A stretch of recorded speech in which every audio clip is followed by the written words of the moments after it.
Les mots et leur sonorité sur moi ont d'une autorité. C'est pour ça que je les laisse me guider sur le chemin qu'ils ont dicté. Je prends l'alphabet et par après j'en fais de l'art abstrait par magie. J'apparais, je décoche les phonèmes comme une arbalète. Salut tout le monde, pour ceux qui me connaissent pas, mon nom c'est Cogité et j'ai l'immense plaisir de vous annoncer que je fais partie officiellement de la 2e saison de La Fin des Faibles. What the cette émission qui sera diffusée à Télé-Québec dès le 29 mars prochain. Okay, let's go! Je veux vous raconter mon histoire, mon expérience unique à La Fin des Faibles. Je vais vous emmener avec moi, puis je vais documenter mon voyage avec ma perspective privilégiée. En octobre 2020, Urbania et Télé-Québec annoncent l'arrivée d'une nouvelle émission axée sur le rap québécois appelée La Fin des Faibles.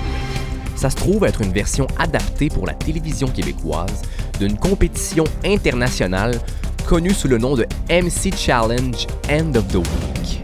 À chaque année, les champions et les championnes de chaque pays compétitionnent à la finale mondiale qui change d'endroit d'une année à l'autre.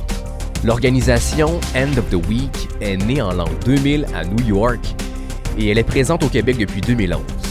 On peut la retrouver dans 13 pays, soit la France, la Belgique, l'Angleterre, la Suisse, la République tchèque, les Pays-Bas, l'Ouganda, le Nigeria, Madagascar, l'Afrique du Sud, la Chine, les États-Unis et le Québec. Le Québec, c'est le seul endroit au monde où il y a une version télévisée de la compétition. Le MC Challenge End of the Week se décrit comme étant un anti-battle qui mise sur l'originalité et la créativité des participants.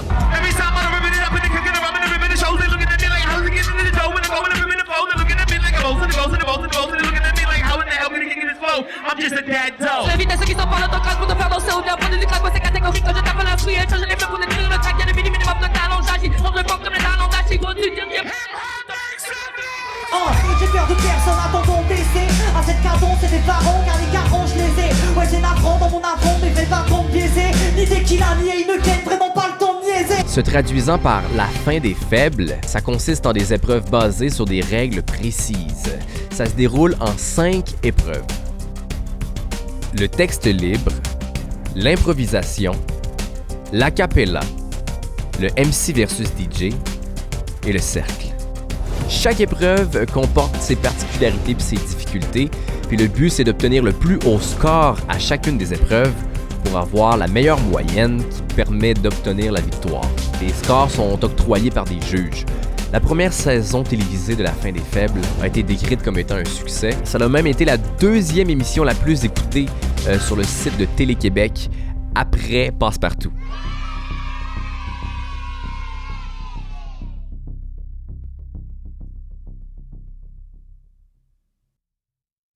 Le 16 août 2021, on annonce qu'il y aura une 2e saison de La Fin des Faibles. La date limite pour s'inscrire est dévoilée, c'est le 26 septembre 2021 à minuit. Quand la première saison avait été annoncée, moi j'avais hésité longtemps. J'hésitais parce qu'il y avait une partie de moi qui avait peur de ne pas être sélectionné parmi les participants. Puis il y avait aussi une partie de moi qui hésitait parce que je savais pertinemment c'était quoi les efforts que ça allait nécessiter si j'étais choisi. Mais cette année, c'est différent. Finalement, après une longue réflexion, j'ai décidé que j'allais m'inscrire puis saisir ma chance. J'ai décidé aussi que si j'étais pour le faire, j'allais m'investir sincèrement dans le processus. J'ai voulu m'inscrire pour me prouver à moi-même que j'étais capable de relever le défi. J'ai senti que cette compétition-là était vraiment faite pour moi. Puis le simple fait d'y participer, c'était une manière pour moi d'aller chercher mes lettres de noblesse. On veut profiter de la vie parce qu'on en a juste une. Chacun sa perspective respective. Moi j'ai pris du recul, je réalise à quel point dans l'univers on est minuscule. C'est juste que dans la tête les lettres majuscules se bousculent. Les mots et leur sonorité sur moi ont d'une autorité. C'est pour ça que je les laisse me guider sur le chemin qu'ils ont dicté. Je prends l'alphabet et par après j'en fais de l'art abstrait par magie. J'apparais, je décoche les phonèmes comme une arbalète. Et j'en ai mangé des coups, ça c'est le souper des jambons. Donner des coups d'épée dans l'eau, reçu des coups d'épée dans le dos. Puis à chaque fois que je touche du bois, j'ai des échardes au bout du doigt. Pour une fois ce sera plus moi le fou du roi. Je réfléchis avec le cortex sans perdre le focus. Yes, je suis le chef de l'orchestre. Certes je progresse, j'en ai fait la promesse. Il faut les gagner pour redonner ces lettres de noblesse. Y'a une épée au-dessus de ma tête pis c'est pas celle de Damoclès.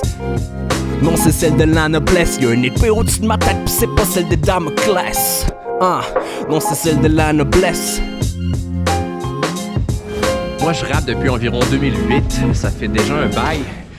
Puis j'ai perfectionné mon art tout ce temps-là, tout seul de mon côté. C'est maintenant, aujourd'hui, le moment où est-ce que je peux enfin dévoiler le cristal que j'ai poli au grand public. J'ai vraiment un grand respect pour la discipline qu'est le rap. Autant l'écriture, la livraison, l'improvisation, tout ce qui touche aussi au beatmaking. Puis tout ce qui est l'arrière du décor par rapport à la publication, la diffusion, des trucs comme ça m'intéresse beaucoup. Puis aujourd'hui, c'est le moment où est-ce que ça se passe, man. Je suis fier de représenter Québec dans une compétition qui se déroule à Montréal. Je suis fier de pouvoir montrer que il y a des bons MCs partout au Québec. J'ai hâte que vous entendiez aussi les beats qui ont été produits par des beatmakers québécois. Vous allez adorer découvrir qui sont les autres participants, ceux que vous connaissez comme ceux que vous connaissez moins. Tout le monde a une approche et une saveur particulière. Je peux enfin, à heure de grande écoute, partager mes textes. Les textes dans lesquels, vous savez, je mets beaucoup d'énergie puis je mets beaucoup de temps. Je peux enfin les partager devant plein de monde. J'ai des trucs qui sont touchants, poignants. J'ai des sujets qui sont délicats et qui sont aussi inhabituels dans le rap. On s'est préparé pendant des semaines, voire des mois pour cette compétition-là, que certains appellent les Olympiques du rap. C'est quelque chose de très demandant parce que ça prend tout ton espace mental. Tu penses rien qu'à ça, t'es stressé la nuit, t'as de la misère à dormir. Depuis le jour des auditions, même au moment où on m'a annoncé que j'étais sélectionné, ça prend de la place dans ta tête, tu sais. C'est vraiment comme un marathon puis un combat contre soi-même qu'on fait. C'est très, très épuisant, mais c'est très, très satisfaisant et gratifiant quand tu réussis à le faire. Les autres compétiteurs et compétitrices, c'est du monde qu'on connaissait pas personnellement. On a dû apprendre à composer ensemble, à faire des compromis ensemble. Tout cet aspect-là qui est plus humain de l'émission va sûrement venir améliorer l'expérience. Souvent, les gens vont accrocher à un humain avant d'accrocher à son art. Puis je pense que c'est un petit peu ça que la production a essayé de faire avec la deuxième saison de La Fin des Faibles. En gros, je suis fier de moi, je suis fier de m'être inscrit. Et puis j'ai hâte de pouvoir m'asseoir et de le regarder en même temps que vous. La Fin des Faibles, saison 2, baby! It's about to go down. C'est vraiment quelque chose de capoté, c'est surréel. Donc, je vous invite vraiment à écouter les épisodes. Ça va être diffusé à chaque mardi à 22h. Ce sera aussi disponible sur le site de Télé-Québec par la suite. On est vraiment une belle gang. Plein de surprises, plein de rebondissements. Pour vrai, La Fin des Faibles, saison 2, c'est un rendez-vous. Je vous promets que je vais faire de mon mieux pour vous rapporter des images behind the scenes. Alors, n'hésitez pas à liker et à vous abonner à ma chaîne YouTube pour plus de vidéos dans le même genre. Ça se trouve être une version adaptée pour la télévision.